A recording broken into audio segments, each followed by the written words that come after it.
श्रीमद् भागवत महापुराण दशम स्कंद अध्याय 49। अक्रूर जी का हस्तिनापुर जाना। श्री सुखदेव जी कहते हैं, परीक्षित, भगवान के आज्ञानुसार अक्रूर जी हस्तिनापुर गए। वहाँ की एक एक वस्तु पर पूर्ववंशी नरपतियों की अमर कीर्ति की छाप लगी है। वे वहाँ पहले धृतराष्ट्र, भीम, विदुर, कुंती, उनके पुत्र सोमदत्त, द्रोणाचार्य, कृपाचार्य, कर्ण, दुर्योधन, द्रोणपुत्र, अश्वत्थामा, युधिष्ठिर आदि पांचों पांडव तथा अन्य अन्य इष्ट मित्रों से मिले। जब गांधिनी नंदन अक्रूर जी सब इष्ट मित्रों और संबंधियों से भली भांति मिल चुके थे, तब उन लोगों ने अपने मथुरावासी सब जन संबंधियों की कुशल क्षेम पूछी। उनका उत्तर देकर अक्रूर जी ने भी हस्तिनापुर वासियों के कुशल मंगल के संबंध में पूछताछ की। परीक्षित, अक्रूर जी यह जानते थे कि धृतराष्ट्र पांडवों के साथ कैसा व्यवहार करते हैं। कुछ महीनों तक वे वहीं रहे। सच पूछो तो धृतराष्ट्र में अपने दुष्ट पुत्रों की इच्छा के विपरीत कुछ भी करने का साहस न था। वे शकुनी आदि दुष्टों की सलाह के अनुसार ही काम करते थे। अक्रूर जी को कुंती और विदुर ने यह बतलाया कि धृतराष्ट्र के लड़के दुर्योधन आदि पांडवों के प्रभाव, शस्त्र कौशल, बल, वीरता तथा विनय आदि सद्गुण देकर उनसे जलते रहते हैं। जब वे यह देखते कि प्रजा पांडवों से ही विशेष प्रेम रखती है, तो वे और भी चिढ़ जाते हैं और पांडवों का अनिष्ट करने पर उतारू हो जाते हैं। अब तक दुर्योधन आदि धृतराष्ट्र के पुत्रों ने पांडवों पर कई बार विषदान आदि बहुत से अत्याचार किए और आगे भी बहुत कुछ करना चाहते हैं। जब अक्रूर जी कुंती के घर गए, तब वह अपने भाई के पास जा बैठी। अक्रूर जी को देखकर कुंती के मन में अपने मायके की स्मृति जाग गई और नेत्रों में आंसू भर आए। उन्होंने कहा, प्यारे भाई, क्या कभी मेरे माँ बाप, भाई बहन, भतीजे, कुल की स्त्रियाँ, सखी सहेलियाँ मेरी याद करती हैं? मैंने सुना है कि हमारे भतीजे भगवान श्री कृष्ण और कमल नयन बलराम बड़े ही भक्तवत्सल और शरणागत रक्षक हैं। क्या कभी वे अपने इन फुफेरे भाइयों को भी याद करते हैं? मैं शत्रुओं के बीच घिरकर शोकाकुल हो रही हूँ। मेरी वही दशा है जैसे कोई हरिणी भेड़ियों के बीच में पड़ गई हो। मेरे बच्चे बिना बाप के हो गए हैं। हमारे श्री कृष्ण क्या कभी यहाँ आकर मुझको और इन अनाथ बालकों को सांत्वना देंगे? श्री कृष्ण को अपने सामने समझकर कुंती कहने लगी, सच्चिदानंद स्वरूप श्री कृष्ण, तुम महायोगी हो, विश्वात्मा हो, तुम सारे विश्व के जीवन दाता हो। गोविंद, मैं अपने बच्चों के साथ दुख पर दुख भोग रही हूँ। तुम्हारी शरण में आई हूँ, मेरी रक्षा करो, मेरे बच्चों को बचाओ। श्री कृष्ण, यह संसार मृत्यु रूप है और तुम्हारे चरण मोक्ष देने वाले हैं। मैं देखती हूँ कि जो लोग इस संसार से डरे हुए हैं, उनके लिए तुम्हारे चरण कमलों के अतिरिक्त और कोई शरण और कोई सहारा नहीं है। श्री कृष्ण, तुम माया के लेश से रहित परम शुद्ध हो। तुम स्वयं परब्रह्म परमात्मा हो, समस्त साधनों, योगों और उपायों के स्वामी हो तथा स्वयं योग भी हो।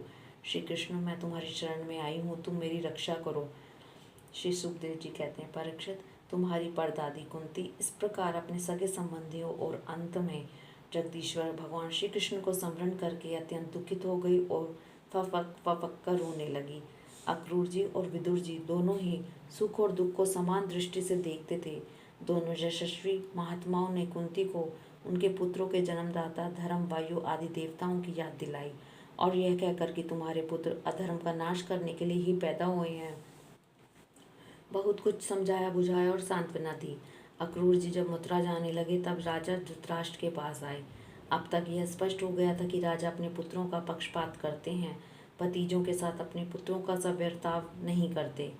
अब अक्रूर जी ने कौरवों की भरी सभा में श्री कृष्ण और बलराम जी आदि का हितैषी से भरा संदेश कह सुनाया।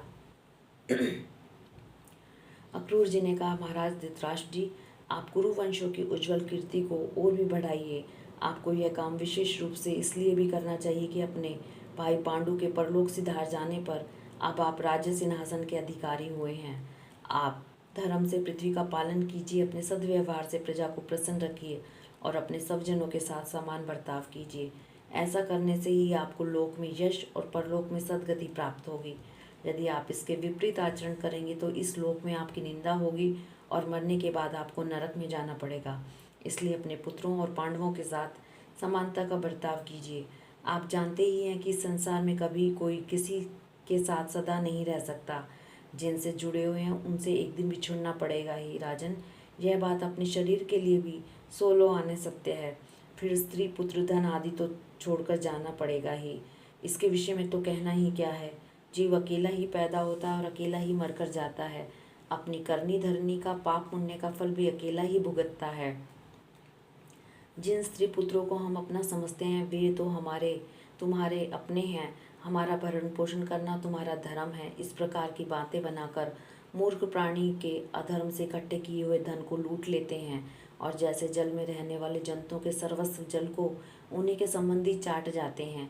यह मूर्ख जीव जिन्हें अपना समझकर अधर्म करके भी पालता पोसता है, वे ही प्राण धन और पुत्र आदि इस जीव को असंतुष्ट छोड़कर ही चले जाते हैं।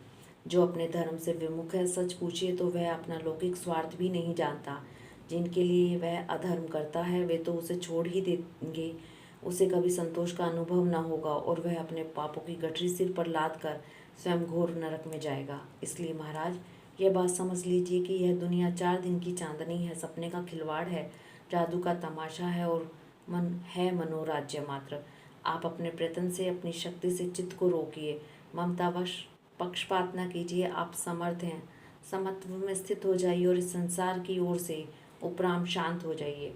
राजा धृतराष्ट्र ने कहा, दानपते अक्रूर जी, आप मेरे कल्याण की भले ही बात कह रही हैं। जैसे मरने वाले को अमृत मिल जाए तो वह उससे तृप्त नहीं हो सकता, वैसे ही मैं भी आपकी इन बातों से तृप्त नहीं हो रहा हूँ।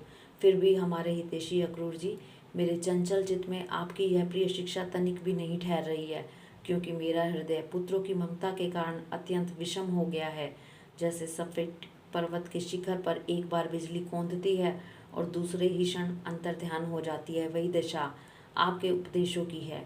अक्रूर जी, सुना है कि सर्वशक्तिमान भगवान पृथ्वी का भार उतारने के लिए जदुकुल में अवतीर्ण हुए हैं। ऐसा कौन पुरुष है जो उनके विधान में उलटफेर कर सके? उनकी जैसी इच्छा होगी वही होगा। भगवान की माया का मार्ग अचिंत्य है। उसी माया के द्वारा इस संसार की सृष्टि करके वे इसमें प्रवेश करते हैं और कर्म तथा कर्म फलों का विभाजन कर देते हैं। इस संसार चक्र की बेरोक टोक चाल में उनकी अचिंत्य लीला शक्ति के अतिरिक्त और कोई कारण नहीं है। मैं उन्हीं परमेश्वरशाली प्रभु को नमस्कार करता हूँ। श्री सुखदेव जी कहते हैं, इस प्रकार अक्रूर जी महाराज धृतराष्ट्र का अभिप्राय जानकर और कुरुवंशी सब जन संबंधियों से प्रेम पूर्वक अनुमति लेकर मथुरा लौट आए। परीक्षित, उन्होंने वहां भगवान श्री कृष्ण और बलराम जी के सामने धृतराष्ट्र का वह सारा व्यवहार बर्ताव जो वे पांडवों के साथ करते थे कह सुनाया, क्योंकि उनको हस्तिनापुर भेजने का वास्तव में उद्देश्य भी यही था। इति दशम स्कंद पूर्वार्ध समाप्त। हरि ओम तत्सत। हरि ओम तत्सत।